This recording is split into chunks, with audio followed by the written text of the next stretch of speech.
moving the boat onto the rack I built. But I don't have enough room to go this way with it, so I have to take the van and pull it this way and turn the whole boat more like this. So the stern will be pointing that direction, and then we'll be able to use some hydraulic jacks and things. Well, I got this thing set up for it. It's all bolted together, and we should be able to inch our way onto the new rack, and then that way I can position the boat over this big fancy concrete slab, and I can mount my awning over it and bolt it down to the slab, and it won't be as not so it'll be easier to work on, let's just put it that way, because I feel like every time I want to work on that boat I gotta walk in the grass, and I gotta, you know, I want to be able to get underneath it and clean it and turn it if I have to. And I know it's a little thing, but I think it's gonna make a huge difference, so that's what I'm doing.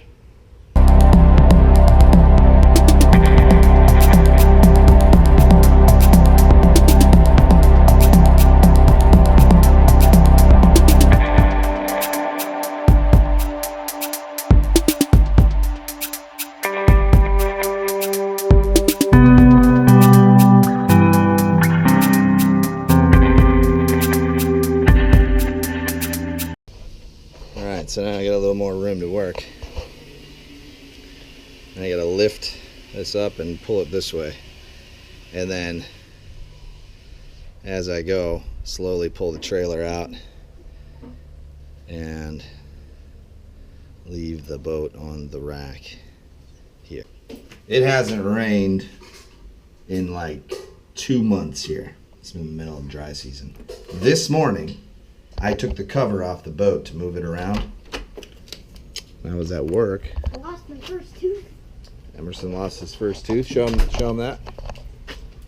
Move your finger. I can't see it. Oh man, looks so good. Yeah, spot for your straw now. Yeah. But yeah, so now it rained a lot today, and Dexter is bailing her out now. And of course, I had tools and stuff in there, so those are all wet and everything else. And good thing my LED lights are waterproof though. Although I will say that I did want the inside of the boat washed, because it had lots of fiberglass dust. So you guys go ahead and bail out all this water. Wait, can we get inside? Can you what? Get inside. Yeah, sure. Just don't step on the gas tank. Okay. Yeah. And just get in there, and at least we know she's watertight. I don't see any leaks or anything. Yeah. All right.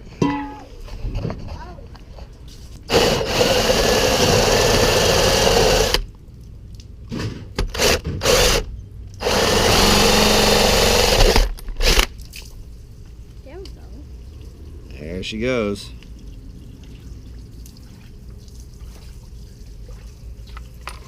That's only going to drain the center compartment, though. Well, then we could use the bowl to fill it in there, and then it'll go out. All right, I took the opportunity to drill out my drain plug hole things for the stringers, too. They were there, and then they got covered up when I rebuilt the stringers. So now those are there, and then that obviously drained the water down into the stringer, and then the stringer went down. The water goes down into the bilge. So that's a problem solved. And free boat wash. Yes, I love free boat washes. Inside this thing had become kind of like a depository for all kinds of junk. So we got rid of not all of it, but I mean it cleaned it off pretty good. There's some sand and shells and stuff down in there, and a bunch of fiberglass dust, but for the most part, she looks pretty good. So, yep, I do got to get this going though, because I don't want it wet all the time. I just want to get it moved, get it on the rack, and get it covered again. So I was talking to a guy down here at Lowe's about my project, and he said, hey, you know, we get a bunch of these styrofoam blocks in when we get deliveries, and you might want to think about coming by like on a Wednesday or Tuesday and just drive around and see if we've got any sitting out in the parking lot. You can have all you want. So I had to get some paint mixed, and I talked to him. He was back in the lumber department, and he says, hey man, there's a bunch of those styrofoam blocks out there. Go out there and get yourself some. Block up your boat.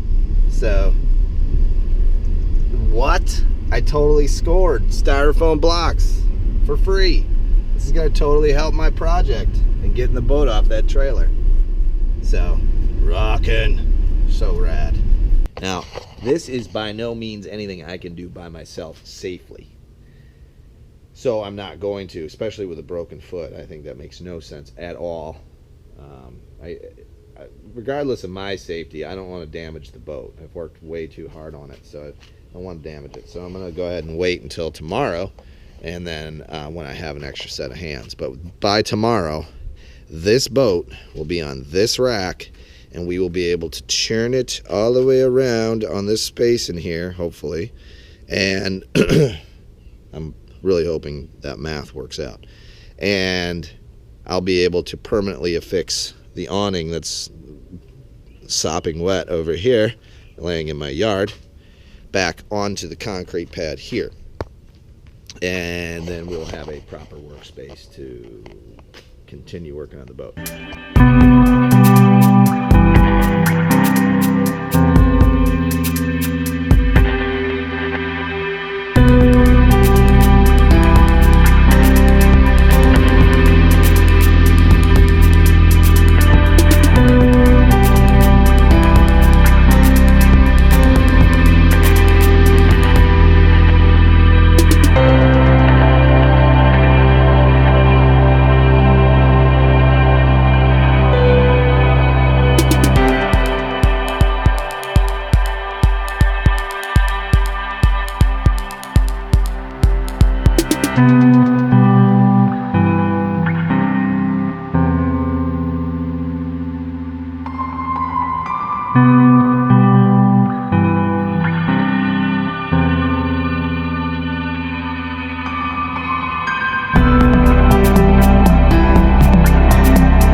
Holy smokes. High five on that. Oh yeah. Now it sits lower to the ground. Fairly level. I believe that's a good job. It is a good job. The keel's resting on the post there a little bit, but not too bad.